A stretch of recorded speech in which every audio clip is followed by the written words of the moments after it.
ಅದನ್ನು ಮಾಡಿದಾಗ ಗೊತ್ತಾಗೋಗುತ್ತೆ ನಮಗೆ. ಸೊ ಇಬ್ಬರಲ್ಲೂ ನಾನು ಕ್ಯಾರಿಯರ್ ಅವರು ಕ್ಯಾರಿಯರ್ ಅಂತಂದರೆ ಮದುವೆ ಆಗಬಾರ್ದು. ಆ ಬೆಳೆಯುತ್ತಿರುವ ಭ್ರೂಣ ಆರೋಗ್ಯವಾಗಿದೆಯೋ ಇಲ್ಲವೋ ಅಂತ ತಿಳ್ಕೊಳ್ಳೋಂಥ ಮಗು ಹುಟ್ಟಿದ ಮೇಲೆ ಕೆಲವೊಂದು ನ್ಯೂ ಬಾರ್ನ್ ಎರರ್ಸ್ ಅಂತ ಕರಿತೀವಿ.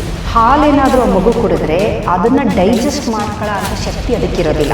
ಮಗು ಹುಟ್ಟಿದ ತಕ್ಷಣ ನಾವು ಆ ಕಾಯಿಲೆಯಿಂದ ಮಗುದ ಬ್ರೈನು, ಕಿಡ್ನಿ, ಲಿವರು, ಕಣ್ಣು ಇದೇನು ಡ್ಯಾಮೇಜ್ ಆಗದೇ ಇದ್ದಾಗೆ ತಡೆಗಟ್ಟಬಹುದು. ತುಂಬ ಬೇರೆ ಬೇರೆ ಜನಾಂಗ ಅಥವಾ ಬೇರೆ ಇದರಲ್ಲಾದಾಗ ಮಕ್ಕಳುಗಳು ತುಂಬ ಪ್ರತಿಭಾವಂತರಾಗಿರ್ತಾರೆ.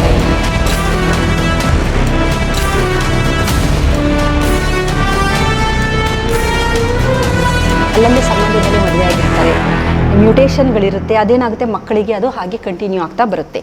ಇವರೇನು ಮಾಡಬೇಕು, ಈಗ ಮದುವೆ ಆಗಬೇಕು ಅಂತಂದರೆ ಕ್ಯಾರಿಯರ್ ಸ್ಕ್ರೀನಿಂಗ್ ಅಂತ ಒಂದಿದೆ. ಈಗ ನನ್ನಲ್ಲಿ ಮ್ಯೂಟೇಷನ್ ಇದೆಯಾ ಮತ್ತು ಹುಡುಗನಲ್ಲಿ ಮ್ಯೂಟೇಷನ್ ಇದೆಯಾ ಅದನ್ನು ನೋಡೋಕ್ಕೆ ಕ್ಯಾರಿಯರ್ ಸ್ಕ್ರೀನಿಂಗ್ ಅಂತ ಒಂದಿದೆ. ಅದನ್ನು ಮಾಡಿದಾಗ ಗೊತ್ತಾಗೋಗುತ್ತೆ ನಮಗೆ. ಸೊ ಇಬ್ಬರಲ್ಲೂ ನಾನು ಕ್ಯಾರಿಯರ್ ಅವರು ಕ್ಯಾರಿಯರ್ ಅಂತಂದರೆ ಮದುವೆ ಆಗಬಾರ್ದು. ಅದರಲ್ಲಿ ಇಬ್ಬರಲ್ಲಿ ಒಬ್ಬರು ಕ್ಯಾರಿಯರು ಇನ್ನೊಬ್ಬರು ನಾರ್ಮಲ್ ಅಂತಂದ್ರೆ ಆಗ್ಬೋದು. ಹುಡುಗ ಕ್ಯಾರಿಯರು ಹುಡುಗಿ ನಾರ್ಮಲ್ ಅಂತಂದ್ರೆ ಮದುವೆ ಆಗ್ಬೋದು, ಅಥವಾ ಹುಡುಗಿ ಕ್ಯಾರಿಯರ್ ಹುಡುಗ ನಾರ್ಮಲ್ ಅಂದರೆ ಮದುವೆ ಆಗ್ಬೋದು. ಇಬ್ಬರೂ ಕ್ಯಾರಿಯರ್ ಅಂತಂದರೆ ಮದುವೆ ಆಗಿದ್ರೆ ಸ್ವಲ್ಪ ಹುಟ್ಟುವ ಮಕ್ಕಳಲ್ಲಿ ಈ ಥರದ ತೊಂದರೆಗಳು, ಈ ಥ್ಯಾಲಿಸೀಮಿಯಾ ಅಂತ ಏನಿದೆ ಅದು ಬರುವ ಸಾಧ್ಯತೆ ಜಾಸ್ತಿ. ಇದು ಒಂದು ಥರದ, ಇದು ಎಲ್ಲ ಜೆನೆಟಿಕ್ ಡಿಸಾರ್ಡರ್ಸ್ಗಳಿಗೂ ಕ್ಯಾರಿಯರ್ ಇದಾರಾ ಇಲ್ವಾ ಅಂತ ನೋಡ್ಬೋದು.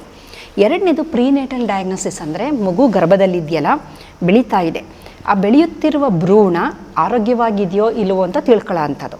ಅದನ್ನು ನಾವು ಪ್ರಸವ ಪೂರ್ವ ತಳಿವಿಜ್ಞಾನದ ಪರೀಕ್ಷೆ ಅಂತ ಕರಿತೀವಿ. ಅದು 100% ಆ್ಯಕ್ಯುರೇಟ್.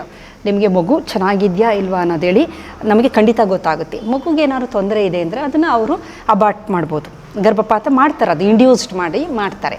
ಇದು ಎರಡನೇದು. ಮೂರನೇದು, ಮಗು ಹುಟ್ಟಿದ ಮೇಲೆ ಕೆಲವೊಂದು ನ್ಯೂ ಬಾರ್ನ್ ಎರರ್ಸ್ ಅಂತ ಕರಿತೀವಿ. ಉದಾಹರಣೆಗೆ ಹೇಳಬೇಕು ಅಂತಂದರೆ ಗ್ಯಾಲೆಕ್ಟೋಸಿಮಿಯಾ ಅಂತ ಒಂದು ಕಾಯಿಲೆ ಇದೆ. ಆ ಕಾಯಿಲೆಯ ಮಗು ಹಾಲನ್ನು ಕುಡಿಬಾರ್ದು. ಹಾಲೇನಾದರೂ ಆ ಮಗು ಕುಡಿದ್ರೆ ಅದನ್ನು ಡೈಜೆಸ್ಟ್ ಮಾಡ್ಕೊಳ್ಳೋ ಅಂಥ ಶಕ್ತಿ ಅದಕ್ಕಿರೋದಿಲ್ಲ. ಯಾವ ಹಾಲಾಗ್ಬೋದು, ಹಾಲು. ಅದಕ್ಕೆ ಗ್ಯಾಲೆಕ್ಟೋಸೆಮಿಯಾ ಅಂತಂದರೆ ಅಲ್ಲಿ ಲ್ಯಾಕ್ಟೋಸ್ ಹಾಲಲ್ಲಿ ಇರೋದು ಲ್ಯಾಕ್ಟೋಸ್, ಗ್ಲೂಕೋಸ್, ಅದು ಶುಗರ್, ಅದು ಕೊನೆಗೆ ಗ್ಯಾಲೆಕ್ಟೋಸ್ ಆಗಿ ಅದು ಪುನಃ ಕನ್ವರ್ಷನ್ ಆಗಿ ಗ್ಲೂಕೋಸ್ ಆಗುತ್ತೆ. ನಾವು ಹಾಲು ಕುಡಿದಾಗ ಹಾಗೆ ಆಗೋದು.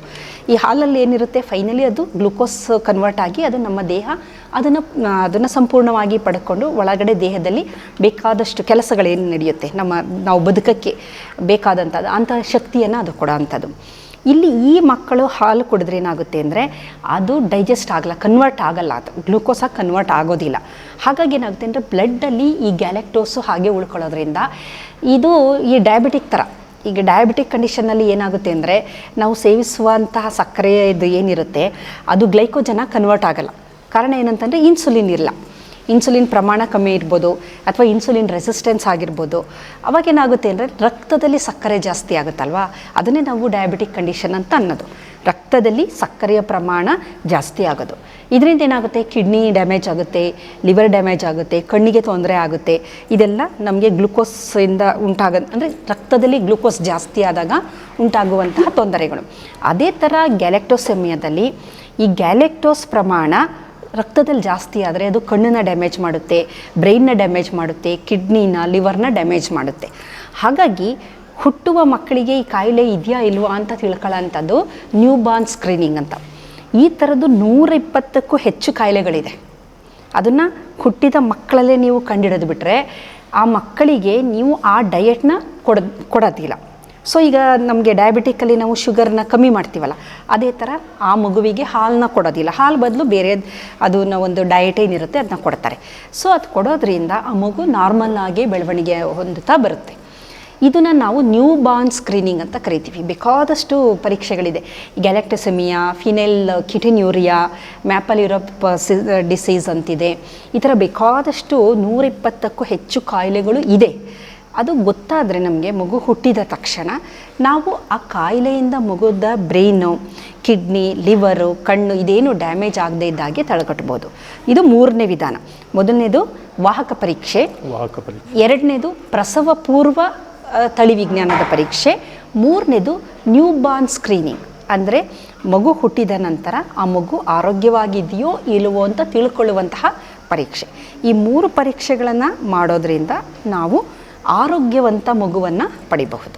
ಈ ಪರೀಕ್ಷೆ ಮುಖ್ಯವಾಗಿ ಯಾರು ಈ ಒಂದು ಸಂಬಂಧದ ಒಳಗೆ ಆಗ್ತಾರೋ ಅವರು ಇದನ್ನ ಗಮನ ಹರಿಸಿ ಮಾಡಿಸ್ಕೊಳ್ಬೇಕು. ಖಂಡಿತ ಮಾಡಿಸ್ಕೋಬೇಕು. ಈಗ ಕೆಲವು ಸಲ ಸಂಬಂಧದಲ್ಲಿ ಮದುವೆ ಆಗಲೇಬೇಕಾದಂಥ ಅನಿವಾರ್ಯತೆ ಬಂದ್ಬಿಡುತ್ತೆ. ಹೌದು. ಕೆಲವು ಸಲ ಹಿರಿಯರು ತುಂಬ ಏನೋ ಬಲವಂತ ಮಾಡ್ತಾರೆ, ಆಗಲೇಬೇಕು ಅಂತಾರೆ, ಅಥವಾ ಬೇರೆ ಬೇರೆ ಕಾರಣನೂ ಇರಬಹುದು. ಒಂದು ಆಸ್ತಿ ಇದಾಗಿರ್ಬೋದು, ಅಥವಾ ಹಿರಿಯರ ಮಾತಿಗೆ ಬೆಲೆ ಕೊಡೋದೇ ಆಗಲಿ, ಏನೋ ಒಂದು ಇನ್ನೋವೇಟಬಲ್ ಸಿಚುಯೇಷನ್, ಅನಿವಾರ್ಯತೆ ಬರ್ಬೋದು. ಇಂಥ ಸಂದರ್ಭದಲ್ಲಿ ಆಗಲೇಬೇಕು ಅಂದಾಗ ಈ ಥರ 3 ಥರದ ಪರೀಕ್ಷೆಗಳಿದೆ. ಈ ಪರೀಕ್ಷೆಗಳನ್ನು ಮಾಡಿಸ್ಕೊಳ್ಳೋದ್ರಿಂದ ಖಂಡಿತವಾಗ್ಲೂ ಆರೋಗ್ಯವಂತ ಮಗುವನ್ನು ನಾವು ಪಡಿಬಹುದು.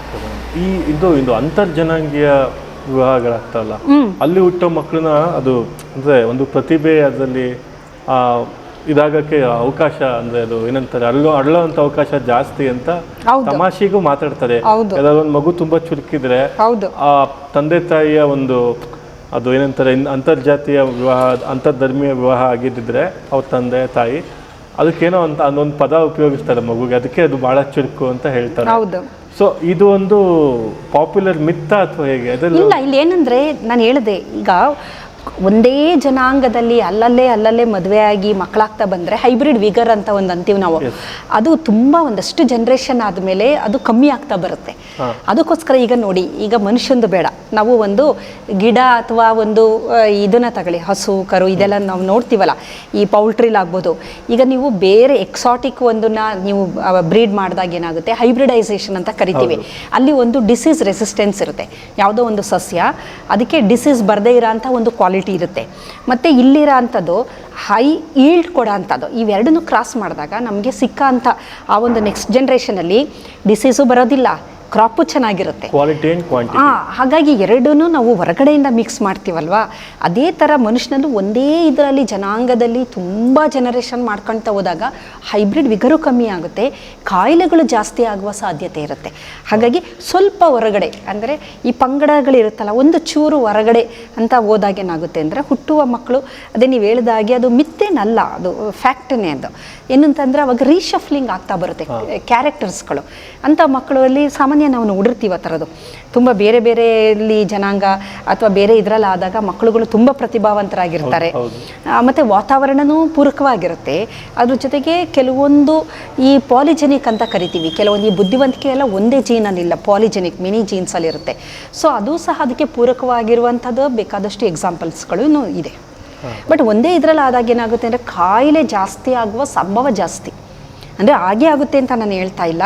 ಕೆಲವರು ಹೇಳ್ಬಹುದು ನಾವು ಸಂಬಂಧದಲ್ಲೇ ಮದುವೆ ಆಗಿದ್ದೀವಿ ಚೆನ್ನಾಗಿದ್ದೀವಲ್ಲ ಅಂತ, ಅದು ನಮ್ಮ ಅದೃಷ್ಟ ಅಂತ ಅನ್ಬೋದು. ಕಾರಣ ನಾನು ಹೇಳಿದೆ 3:1 ಮೊದಲನೇ ಮಗು ಆರೋಗ್ಯವಂತವಾಗಿದೆ, ನಿಮಗೆ ಮೊದಲನೇ ಮಗು ಚೆನ್ನಾಗಿದೆ, ಎರಡನೇದು ಚೆನ್ನಾಗಿರ್ಬೋದು, ಕ್ಯಾರಿಯರ್ ಆಗಿರ್ಬೋದು ಅದು.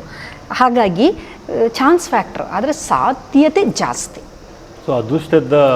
ಸಾಧ್ಯತೆ ಜಾಸ್ತಿ ಆದರೂ ಆಗ್ಬೋದು, ಆಗದೇನೂ ಇರ್ಬೋದು, ಆದರೆ ಆಗುವ ಸಂಭಾವ್ಯತೆ ಜಾಸ್ತಿ. ಮತ್ತೆ ಆ ಥರ ಸಮಸ್ಯೆ ಆಗಿರೋರು ಅದರಲ್ಲೇ ಜಾಸ್ತಿ. ಈಗ ನೀವು ನೋಡಿ, ಈಗ ಮೈಸೂರಲ್ಲಿ ನಮ್ಮದು ಒಂದು ಆಯುಷ್ ಅಂತ ಇದೆ, ಸ್ಪೀಚ್ ಆ್ಯಂಡ್ ಹಿಯರಿಂಗ್ ಇದರದ್ದು, all India speech and hearing ಸೆಂಟ್ರಲ್ಲಿ ಇದೆಯಲ್ಲ, ನೀವು ಅಲ್ಲಿ ಹೋಗಿ ಸುಮ್ಮನೆ ನೋಡಿದಾಗ ಅಲ್ಲಿ ಬರೋ ಮಕ್ಕಳುಗಳಿಗೆ ಬುದ್ಧಿಮಾಂದ್ಯತೆ ಇರುತ್ತೆ, ಮತ್ತು ಮಾತಾಡೋಕ್ಕಾಗೋದಿಲ್ಲ, ಕಿವಿ ಕೇಳೋದಿಲ್ಲ. ಸುಮಾರು ನೀವು ಆ ಎಲ್ಲ ಮಕ್ಕಳನ್ನು ನೀವು ಸರ್ವೆ ಮಾಡಿದಾಗ ಬಹಳಷ್ಟು ಮಕ್ಕಳಲ್ಲಿ ಒಂದು 80 to 90% ಅಂಥ ಮಕ್ಕಳಲ್ಲಿ ತಂದೆ ತಾಯಿಗಳಲ್ಲೂ ಸಂಬಂಧದಲ್ಲಿ ಮದುವೆ ಆಗಿರೋ ಅಂಥದ್ದನ್ನು ನಾವು ನೋಡಬಹುದು. ಹಾಗಾಗಿ ಅದೇ ರೀತಿ ಈಗ ಒಂದು ಲಂಗ್ ಕ್ಯಾನ್ಸರ್ ಯಾರಿಗೆ ಬರುತ್ತೆ ಅಂದರೆ, ನೀವು ಒಂದಷ್ಟು ಸರ್ವೆ ಮಾಡಿ 100 ಜನ ಲಂಗ್ ಕ್ಯಾನ್ಸರ್ಗೆ ತುತ್ತಾದವ್ರನ್ನ ನೀವು ನೋಡಿದಾಗ 80% ಜನ ಅದರಲ್ಲಿ ಸ್ಮೋಕರ್ಸ್ ಆಗಿರ್ತಾರೆ. ಇನ್ನೊಂದು 20% ನಾನ್ ಸ್ಮೋಕರ್ ಇರಬಹುದು, ನಾನ್ ಸ್ಮೋಕರ್ಗೂ ಬರಬಹುದು. ನಾನೇನು ರಿಸ್ಕ್ ಜಾಸ್ತಿ ಅಂತೇಳಿ, ಸ್ಮೋಕಿಂಗು ರಿಸ್ಕ್ ಫ್ಯಾಕ್ಟರು. ಆದರೆ ನಾನ್ ಸ್ಮೋಕರ್ಗೆ ಬರೋದೇ ಇಲ್ಲ ಅಂತ ಹೇಳೋಕ್ಕಾಗಲ್ಲ, ಅವ್ರಿಗೂ ಬರುತ್ತೆ. ಆದರೆ ಅದರ ಒಂದು ಪರ್ಸೆಂಟೇಜ್ ಸಂಭಾವ್ಯತೆ ಇದೆಯಲ್ಲ ಅದು ಕಮ್ಮಿ ಇರುತ್ತೆ, ಸ್ಮೋಕರ್ಸ್ಗೆ ಜಾಸ್ತಿ. ಈಗ ಲಿವರ್ ಡ್ಯಾಮೇಜ್ ಯಾರಿಗಾಗುತ್ತೆ ಅಂದರೆ, ಯಾರು ಆಲ್ಕೋಹಾಲ್ ಜಾಸ್ತಿ ಸೇವನೆ ಮಾಡ್ತಾರೆ ಅವ್ರಿಗಾಗುತ್ತೆ. ಹಾಗನ್ಕೊಂಡು ಸೇವನೆ ಮಾಡದೇ ಇದ್ದವ್ರಿಗೆ ಲಿವರ್ಗೆ ಡ್ಯಾಮೇಜ್ ಆಗಲ್ಲ ಅಂತ ಏನಿಲ್ಲ, ಬೇರೆ ಫ್ಯಾಕ್ಟರ್ಸ್ ಇರ್ಬೋದು, ಹೆಪಟೈಟಿಸ್ ಇನ್ಫೆಕ್ಷನ್ ಆಗಿರ್ಬೋದು. ಹಾಗಾಗಿ ಬೇರೆ ಸಂಭಾವ್ಯತೆಗಳು ಇರುತ್ತೆ. ಬಟ್ ಏನಂದರೆ ಇಂಥ ರಿಸ್ಕ್ ಗ್ರೂಪ್ ಇದೆಲ್ಲ ರಿಸ್ಕ್ ಗ್ರೂಪ್. ಈಗ ಕನ್ಸಾಗಿನಸ್ ಮ್ಯಾರೇಜ್ ಅಥವಾ ಸಂಬಂಧದಲ್ಲಿ ಮದುವೆ ಆದದ್ದು ರಿಸ್ಕ್ ಗ್ರೂಪ್, ಅದು ಆ ಥರ. ಸೊ ಈ ಪರೀಕ್ಷೆಗಳೆಲ್ಲ ಬಂದಿರೋದ್ರಿಂದ ಅವರು ಈ ಒಂದು ಗಂಡ ಅಂತಂದ್ರೆ ಆಲ್ಮೋಸ್ಟ್ ಪಾರಾದಾಗೆ ಅದ್ರ ಬಗ್ಗೆ ಒಂದು ಅವೇರ್ನೆಸ್ ಇರಬೇಕು. ಈ ಥರದ್ದು ಇದೆ, ಪರೀಕ್ಷೆಗಳಿದೆ ಅಂತ ಗೊತ್ತಾದರೆ ಆ ಪರೀಕ್ಷೆಗಳನ್ನ ಮಾಡಿಸ್ಕೋಬೋದು. ಮಗು ಏನಾದ್ರು ಅಬ್ನಾರ್ಮಲ್ ಇದ್ದರೆ ಆ ಮಗುನ ತೆಗೆಸ್ಬೋದು. ನೆಕ್ಸ್ಟ್ ಪ್ರೆಗ್ನೆನ್ಸಿಲಿ ಚೆಕ್ ಮಾಡಿಸಿ ಮಗು ಚೆನ್ನಾಗಿದೆ ಅಂದರೆ ಆ ಮಗುನ ಉಳಿಸ್ಕೋಬೋದು ಆ ಭ್ರೂಣವನ್ನು ಬೆಳೀತಿರುವ ಹಂತದಲ್ಲಿ.